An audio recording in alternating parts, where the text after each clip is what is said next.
মামা আমার এই 5 টাকা ঝালমুড়ি দেন। মামা 5 টাকার কি ঝালমুড়ি হয়? মামা আমি তো টাকা দিয়ে কিনবো, 5 টাকা যতটুকু হয় ততটুকু দেবেন। মামা 5 টাকা আপনি পকেটে আমার দেখাইছেন, টাকাটা দেখেও আমার খুব পছন্দ হয়েছে মামা। টাকাটা পকেটে রাখেন, আপনার আমি ঝালমুড়ি খাওয়াই দিচ্ছি। মামা সমস্যা নেই, 5 টাকার আপনি দেবেন তো, এটা তো টাকা তাই না? এই বাজারে জিনিসের দাম মামা, 5 টাকার ঝালমুড়ি একটা চা বন্ধু 5 টাকায় দেয় না মামা। আপনি কি বলেন যে 5 টাকার ঝালমুড়ি দেন? আচ্ছা ঠিক আছে, তা কয় টাকা দিবেন আপনি? আমি 20 টাকা সর্বনিম্ন মামা। আচ্ছা তা দেন দেখি 20 টাকার, 5 টাকার না হলে আর কি 5 করা। টাকার উপর আপনার কাছে টাকা না থাকে মামা, এটা রাখে দেন, আপনার আমি ঝালমুড়ি খাওয়াই না না দিচ্ছি। টাকা আছে কিন্তু 5 টাকারই খাবো বুঝছেন। পরবর্তীতে আমি আশা করবো মামারা যদি কোন ডিসি কোডের ভিতরে আসে, হ্যাঁ। খালি মামার আমার কাছে ঝালমুড়ি খেয়ে যাবে। টাকা আপনার কাছে নেই আমি বুঝতে পারছি মামা, আপনি 5 টাকা বের করেছেন। আচ্ছা দেন, আপনার কাছে যেহেতু আপনি টাকা লাগবে না তাহলে টাকাটা দেন।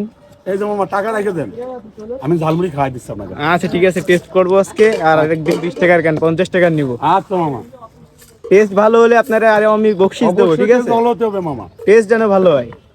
আমরা ডিসি কোডের ভিতরেই দোকানদারি করি, বাইরে কোথাও না মামা। আমাদের আজকে খেয়ে যাবেন 10 বছর পরে যদি আল্লাহ পাক বাজায় রাখে, এই জায়গায় এখানে পাবেন। যশোর ডিসি কোডেই পাবে আপনাকে, তাই তো? পুষ্করণীর পাড়িতে যে কোনো জায়গায় গেলে মামার পাবেন।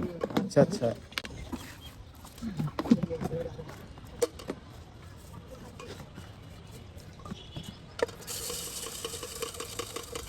আচ্ছা